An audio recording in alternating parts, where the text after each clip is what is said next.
Hey everyone, this is CJ from Heavyocity, and welcome to episode 1 of The Brief.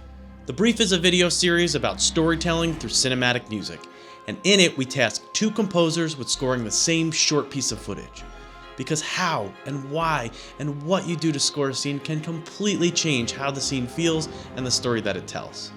Now for the show, the composers will have to write their cues based around a shared set of guidelines that we call The Brief.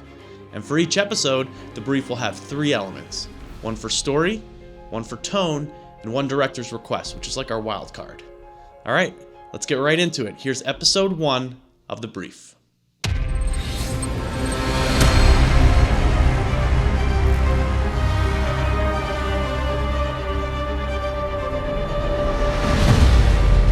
Hey everyone, it's CJ again. I'm here with 2 very talented guys, 2 of our 3 leadership team members here at Heavyocity. Both are composers, sound designers, all around good dudes. We have Neil Goldberg and Ari Winters. What's going on, guys? Happy to be here, man. How's it going, CJ? It's going good. All right, Neil, let's start with you. Neil's one of our co-founders here at Heavyocity, along with Dave Fraser, who we'll see on future episodes. He is a lightning-fast shredder. He's also the illustrious host of 2 Hour Cues. Neil, are you excited to be on the very first episode of The Brief? Of course. I'm super excited about this. It's going to be great. Awesome. It's great to have you here. And if you've been following 2 Hour Cues, you know Neil's a big latte guy. Neil, I have to ask, how many cups of coffee deep are you right now? At least 16 right now. Yeah, that is a latte. Thank you. All right. Well, we also have Ari Winters here, who's our Swiss Army knife here at Heavyocity. His title is creative director. He also emanates a kind of X-Men-ish magnetic field that can fix electronics when he stands near them. Ari, are you excited to be on your very first episode of The Brief? Absolutely. This is going to be great. Awesome. All right, guys, let's get right into it. So the first element of our brief here is the story. And for that, the scene is an introduction. It's the first time we're seeing this character, our main character, and he's gotten himself into a bit of a situation. He's fresh off a broken commitment with the head of a seedy underground enterprise, and now he's on the run from both the law and the angry mob. The next element of our brief here is for tone. And for that, this is a chase scene. Obviously, it's an action thriller type film, so the tone should evoke a very real feeling of danger. The stakes here are high. They're literally life and death. And then the final element of our brief here is our director's request. Now, the director wants you to focus here on the hero, except that he's not really a hero. He's got a dark side. This is important because the director wants you to create a sound motif for the character, which is a signature sound to identify him that'll recur throughout the film. The director wants it to come in at 103:44, which is right when the main character first hits the scene and the camera catches up to the action. A couple recent examples of sound motifs that might come to mind. I think The Mandalorian is a big one. I think The Joker and The Dark Knight really has become famous, I think, in composing circles. So you hear requests like this, Neil, we'll start with you. I'm interested to hear what your first impressions are to the scene and to the request itself. This dude sounds complicated, but Yes.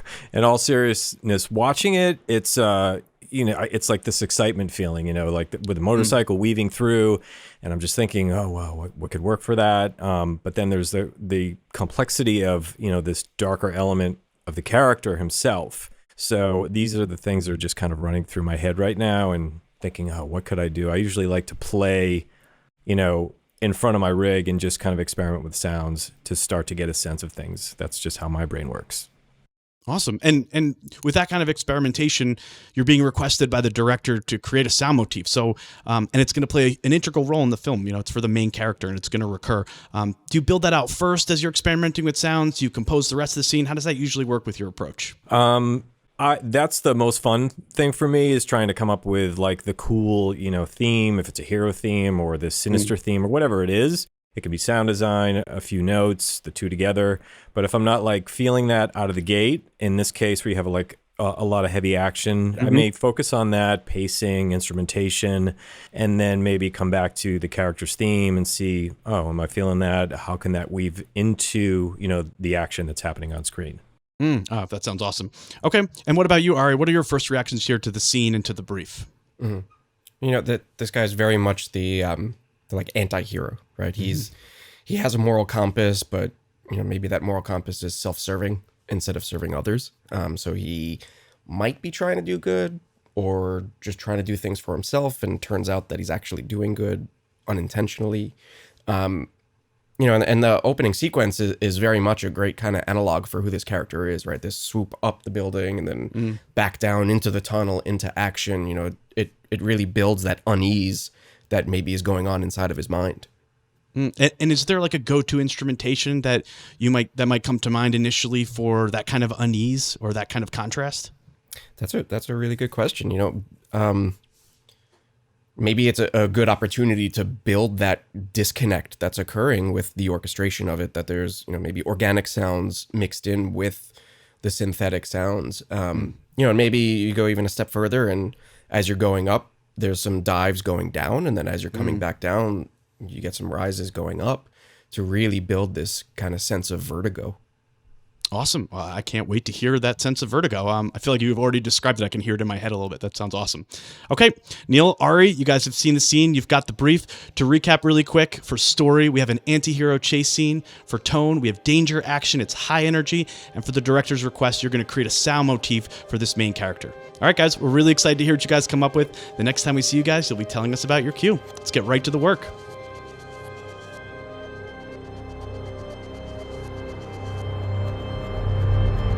So here we are with my take on the brief. We got the instructions from director CJ, and after seeing the cut and listening to the instructions, my first gut was this guy is definitely the anti-hero. He's complicated. There's a lot of dichotomy going on in his mind, and I really wanted the music to represent that. So let's dive right in.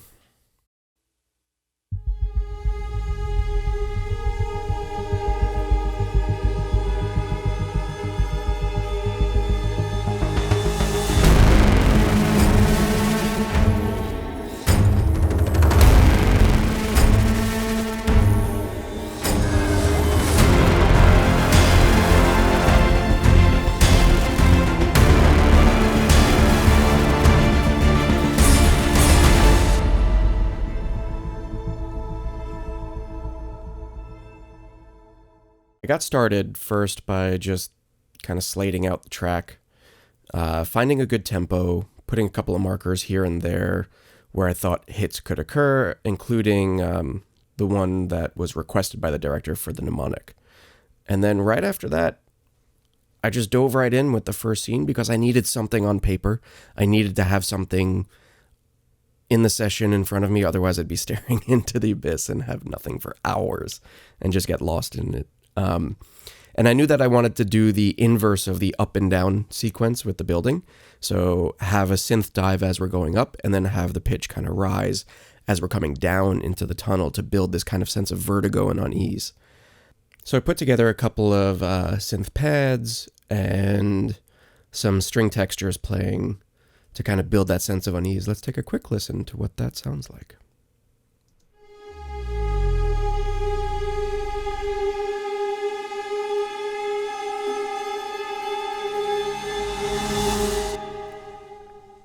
Kind of creepy, super cool, but it needed an anchor.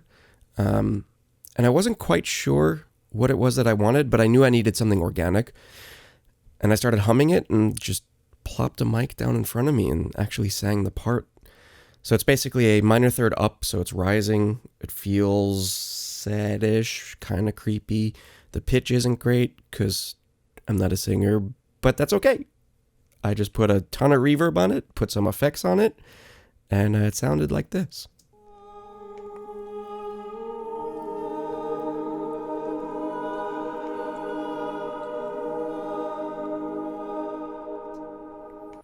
So it's got loads of reverb using Neoverb. I put some of these effects on the voice to kind of have this like almost like you're pressing on the tape head warble sound.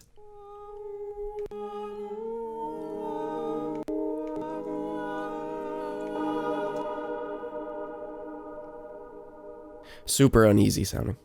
And then that goes right in to the mnemonic.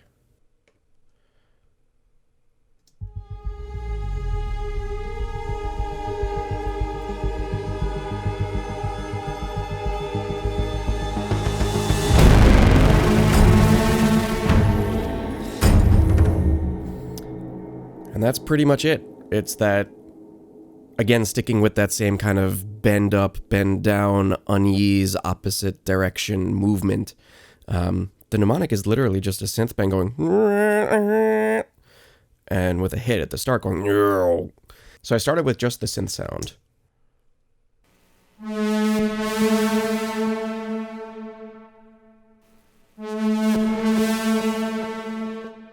which was super cool on its own. I have it running through a thermionic culture vulture to add a little more heat. It's a neat outboard piece of gear, just cranked on the overdrive, kind of widens it and makes it much larger sounding, but it wasn't enough. So I added a little bit more by tossing in the Moog Minotaur doing the same thing.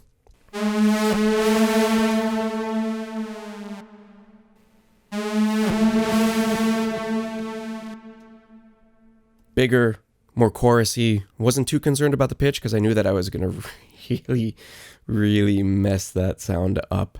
So I tossed on this plugin called Berserk Distortion, and it just wrecked the sound in a really good way.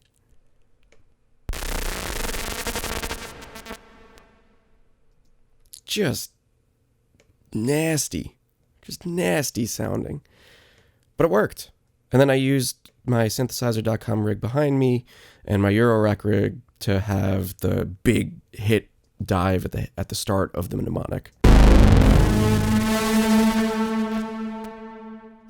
It needed a call and response, though. It needed to have some kind of anchor in the organic realm. So again, I sang. Again, which I don't do ever. But I did, and it worked.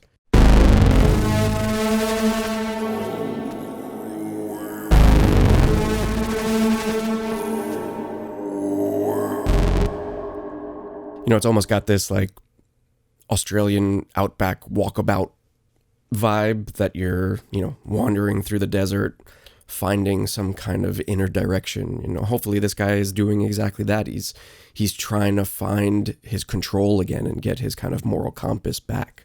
I added in some percussion, not too much. I didn't want it to go too far, so I used some good damage 2 hits. I pulled the release and decay down on some of them to get a little stronger transient, less of a tail.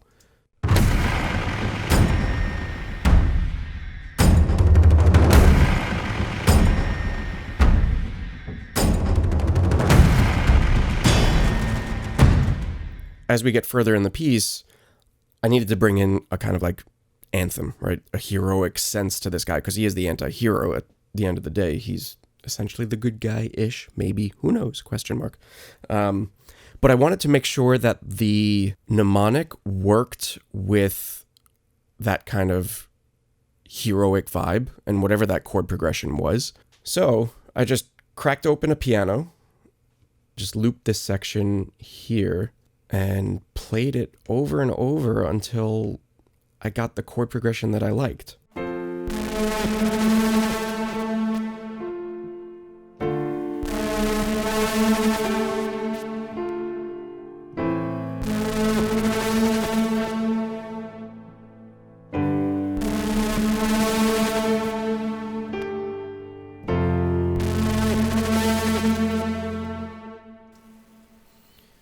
The bend is a flat to A.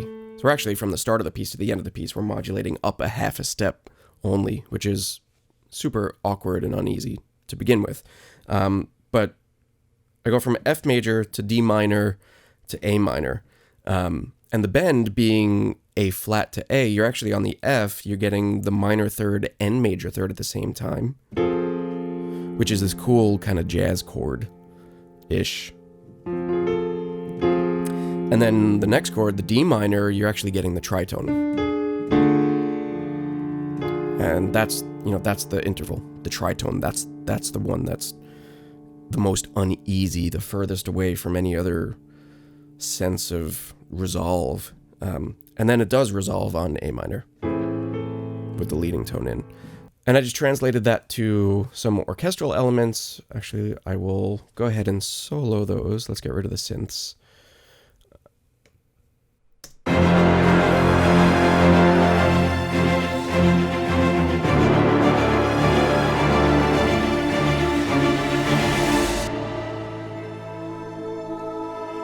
And then it resolves back in with the choir. One thing that I did do in this section I thought was neat. I have an old Juno 2 here, and I did this ARP line on top of that.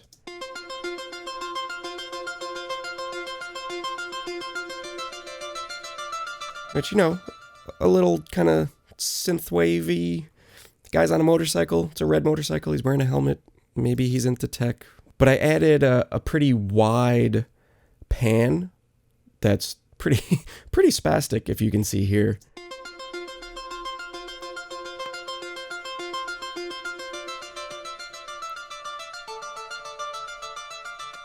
Which really, it matches the movement of the ostinatos on the strings, so it really widened up the sound.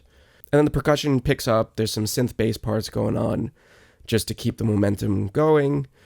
And all in all, it kind of brings it to that big kind of heroic anthemic head, but it still has that mnemonic playing, so it still has that kind of uneasy feeling to it.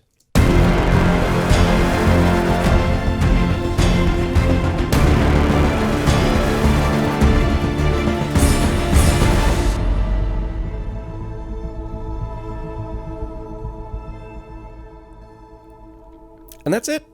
That's the track. That's the 30-second cue. I tried to tell that story of the dizzying nature of what might be going on in his mind. He's got this heroic section to him. There's always something just not quite right. Is it his moral compass? Is it his judgment? Is he just losing control constantly, falling down the stairs and maybe landing on his feet? We're not really sure. Thanks for watching. Hope you enjoyed. Hey everybody, it's Neil, and I want to take you guys through what I did on the brief. So the quick overview is needed to address the sound or the motif for the bad guy. And then the second major task was how do you address the whole chase scene, which is really the majority of this cut. So for the bad guy, you'll hear it, but I'm going to give you a quick rundown on what I did. I've been playing a lot more guitar, I've been experimenting a bit more. I wanted to do something that was different, kind of a unique approach to it, maybe even something that was unnerving a little bit. Him being the bad guy, lots of energy. And the second half, which is the chase scene, I wanted to use a lot of energy, this kind of frenetic feeling, propulsion, moving forward. You're seeing this guy weaving through cars. He's the bad guy. There should be a lot of excitement, action, concern, all those things. That's what I felt when I watched it over and over. So why don't we just take a look at what I did. We'll listen down to the whole thing, and then we'll pick apart a few of the spots and see what I did and how I did it. Let's do it.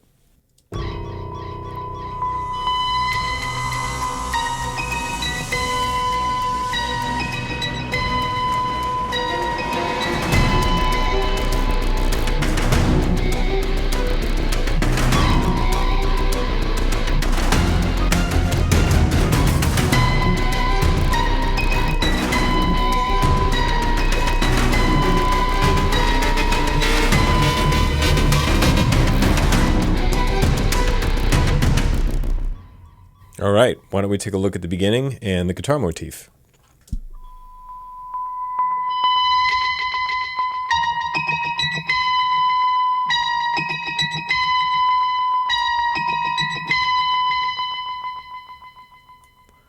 So that's some guitar kind of harmonics that were played, and they're slightly out of tune purposefully. Gives you a feeling of kind of this unnerving bad guy. That's how it felt to me. So I did cut the very end of it, reversed into the section to kind of introduce it. But what's going on underneath that really kind of sets the mood as well. And I did break the director's request of come in with this theme at 3 seconds. I tried to make that work, but it was kind of as you're swooping in right into the action. So he might fire me. We'll see. So this is without the guitar motif, so you can hear everything else kind of building the suspense.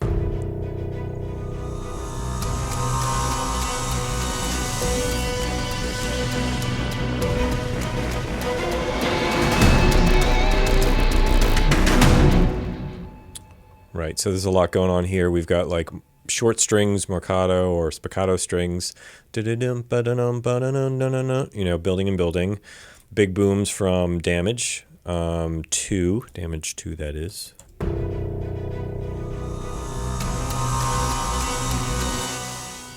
And we have these kind of gravity elements. They're kind of stingers.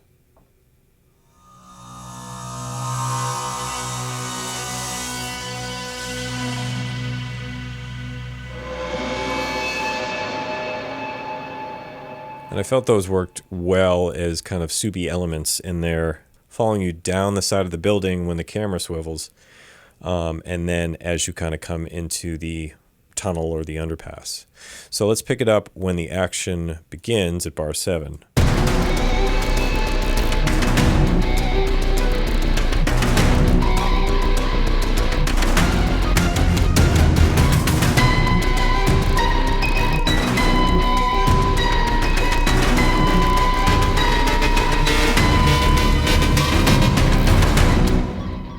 So in this main section, the chase scene, I actually started with the guitar for pacing and came up with this riff.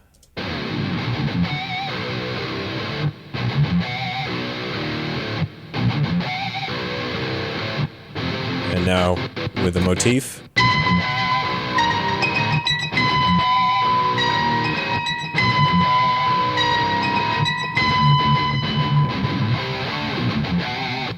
Sounds like that could be on a Slipknot record or something. Ha. The bass that's going on underneath is actually from an analog synth. I have a Moog Sub 37, and I tweaked this bass patch that they had. Let's take a listen to that. So very thumpy and percussive. If we hear that against the guitar.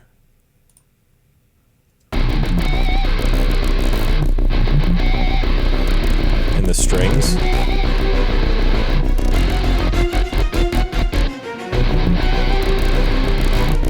You start to get that picture, that energy, and like this kind of nervous adrenaline feeling. And right at this section, at bar 10, you've got the camera move.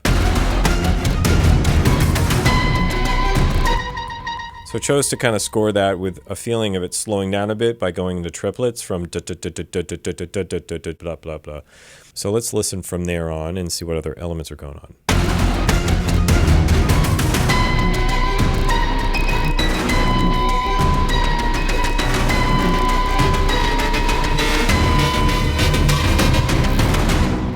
There's this really like bold, almost crunchy string thing going on, which is a low ensemble staccato, and it's distorted.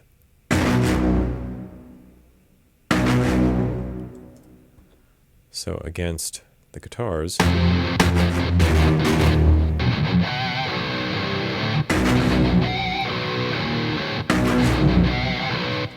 just gives a heavy accent on the downbeat. And let's see, the last main event to take you out of this is this building synthetic riser that you don't initially hear. It's kind of buried and it comes out of the mix when the shot is the bad guy coming at you on his motorcycle. So let's check that out.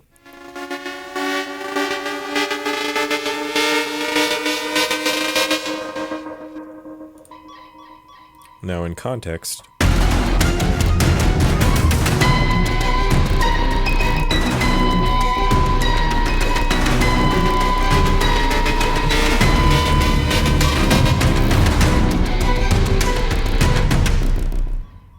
And that's what I did on my version of the brief. I hope you guys kind of got what I was going after. It made sense and felt right. Hopefully the director really digs it and I get the gig.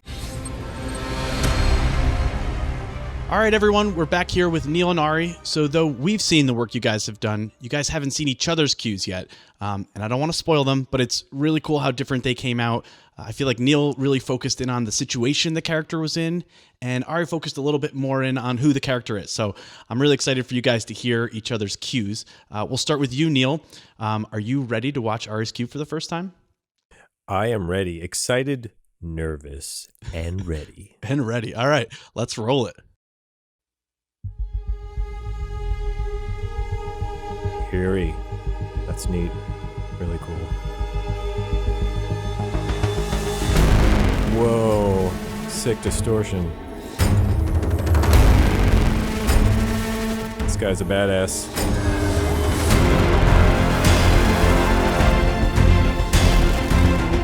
Exciting theme. Wow. Cool. It's in between, like, is he bad or good? Really nailed that. Wow. Okay, so you haven't had much time to digest it, but what are your first impressions of Ari's cue? Wow. The just the synth growl to that. Oh my, it was just, I don't know what the word is. It was scary, amazing, just really crunchy. But to start at the beginning, when you're coming down the side of the building and there's like the vocals and it's kind of spooky and it's setting the mood, that was super cool. And then you just go into the underpass, the tunnel, and like that synth sound is like visceral, you know? It like digs into your soul. It's like super, super cool. Works great with the action, you know, and the guy just weaving through in the bike. And then you start to feel that theme come up, and it's that, is he good? Is he bad? Not quite sure. It's for a minute, it's almost like heroic, and then it's kind of dark, and then it's out, and like really, really well done. Like it was amazing. I thought it was great. Yeah, it's super cool. And how weird is it to hear someone else score your scene? You've been working on it, you've been scoring it, and then you've got this scene with a totally different soundtrack. How weird is that? I don't know if it's weird. It made me nervous for sure, because I had worked on it, and then I was like, what did Ari do? Yeah. What's his approach going to be, and like, so anyway, not to get too in my head, but yeah, I was watching it, and it was like every note, every turn, you remember what you did, and like then you're listening and like, oh wow, that was cool. I didn't think to do that. Totally different approach. Wow. It's, I don't know if it's well done, and this was really well done by Ari. Oh. It's exciting, to see, and you're like, wow, that's cool. That sounded super legit. So yeah, it's really cool to see how different and how cool they came out. Ari, it's your turn. Let's get you all set up, and we'll play Neil's cue for you. Okay. Whoa. Oh, that's a creepy sound.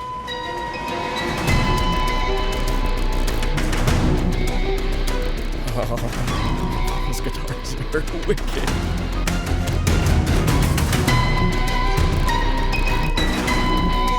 Oh man, those plucks. Behind the neck? Oh, I'm nervous. That made me nervous. All right, let's talk first impressions for you with Neil's cue. What about his cue stood out to you? Oh, I'm still nervous. That made me so nervous. That was awesome. Yeah. There's that that creepy pluck at the start that just continued. Like, you're plucking behind the nut of the guitar to come up with this really creepy melody. It's got like no body to it, but it's just really, really nerve-wracking. Yeah. And then the rising that chops up as it goes, and like it didn't stop the whole time through. Just, you really got this, like, yeah, I'm anxious right now. Yeah, me too. And Neil, that sound motif was you playing above the nut, right? That you had mentioned that in your segment. Yeah. Like I once in a while just goof around and like rake up there when you're playing, and it's like all out of tune and weird. But I was like, what if I could tune these notes? And I just started playing with trying to find a melody or like the motif, just like da ba ba ba ba. And it's just not really in tune, and it's creepy, and it's like what is that? And I was like, I think that works, like that. I kind of got excited about it, and I was like, let's let that sit and then move on and see if I still like it later. Yeah, and like it's creepy. It's not like horror movie creepy though. It's not like super scary, like creature coming to get you. It's right. Like very just uneasy. Yeah, I'm like not happy right now. Right. It when I was thinking about it, I was like, is this too dark? But it's more like an unnerving, unsettling feeling that I was getting, and I was like, I think that can work because this character is he good? Is he bad? He's on the run. It's very intense, and it just seemed to mix it up in like an atypical way, I guess, So I just was like, let's go with it. Absolutely. It was super effective. It made me Thank very you. anxious. I'm very anxious right now. I'm glad. Thank you. Yeah. So Ari, I'll follow up with you with the same question we asked Neil. How weird is it to hear someone else's music on what effectively has been your scene up until now? It's funny. I felt like more unease about it. Like a clip coming from a director, right? You write a piece of music, the director has to approve it, but like giving a piece of music that you wrote to a clip to another composer to look at, like a composer of Neil's caliber to look at and review and comment on. It's certainly uneasy. It was fun for sure. It was a lot of fun. Yeah. And back to you, Neil, when you first saw the brief, we talked about whether you would end up starting with the sound motif or with the rest of the cue. Curious what it ended up being and whether that ended up informing how you ended up writing the whole scene. Yeah, so I actually did do that, playing with that guitar motif behind the nut. I was just curious, like I kind of had it swirling in my mind as we watched it initially, the cut. And when it worked, I was like, all right, let's get this recorded, boom, boom, boom. And I'm a guitarist and I'm usually working on a workstation playing, let's get a string part up. I was like, let me see if I can chart a rhythm out. This guy is like this badass dude and let me play something like kind of edgy. And I fooled around with a bunch of riffs and that was kind of the whole clip. It was the intro, harmonics right into the whole like driving rhythm. I wanted the energy to be up, and then everything else that went on it, drums, strings, all the extra stuff, was after the fact. Mm. And with your sound motif, how you use the strings above the nut, how did you end up capturing that to get it and make it musical so it worked in like this very cinematic way in your cue? It was kind of a pain because, like I had a lot of gain on the guitar, and you're plucking like way up here, and the pickups have to pick it up. It wasn't like mic'd. So I kept going, darn it. Like, because the guitar would make all this noise from the strings. And I was like, don't breathe, so I did it like maybe 6. And I was like, okay, I can use that one. And then, I stuck that in and just, repeated it. I used part of it to reverse into the beginning of it. Mm-hmm. So that's how it kind of happened. Oh, very cool. Very cool. And Ari, I noticed you also kind of stuck to the theme. You stuck to that theme of Vertigo, which also you had mentioned when you first saw the brief. I'm interested in how you ended up kind of manifesting a really abstract concept like that, because it worked. That's the feeling that I got when I watched it. But I'm sure it's hard to execute an idea like that. Did you ever hit any kind of roadblocks and consider just kind of throwing it out? I think, once I got that down, the idea that going up the building but coming down in pitch and then going down the building and going up in pitch as my like first gut, I just kind of ran with that and started with that part to get kind of on paper so that I could at least get rolling. Otherwise I just spin my wheels. And once that was there, I just translated that to keep it going through the mnemonic and then throughout the motif. And it just happened to work. Yeah, definitely did. And then, I mean, gosh, that synth, you talked about it in your segment, but I have a couple questions. First, can you just walk us through a little bit how you got to that just monstrous analog synth sound? And then I have to ask, were any oscillators harmed in the making of this cue? Because it sounded like they were. I had to toss all of it. Start over. It's all broken now. It's all broken. I knew that I wanted to have that dichotomy in sound of synthetic and organics, and I knew that I wanted to have an aggressive synth. So I started with my synthesizer.com rig, which is the big one back there, and used all 6 oscillators that I have panned left and right, having the cutoff of the filters moving at different rates, and then use the Eurorack rig with a couple of more oscillators through the center to get even heavier sound, just pulse wave, fully open, using the pulse width modulation to get that chorusy, really heavy, kind of gritty sound out of it. And then just ran it through some outboard distortion boxes, and it was just synthesizer vomit, and that was it. It worked. Yeah. Epic synth vomit, definitely. Right. That's what it felt like. Well, awesome, guys. They both came out amazing. Thank you so much for putting these cues together. And thank you to all of you out there for checking out our first episode of The Brief. Please please subscribe. We'd love to hear from you all in the comments below. Ari and Neil will be in the comments below answering questions, so feel free to leave them there for them. And there will also be links to their scored scenes in the description if you want to check those out. So on our next episode, we will have a very special and very accomplished guest composer coming on. Make sure you check that out when it gets launched right here on our YouTube channel. Thanks again, everyone. See you all next time.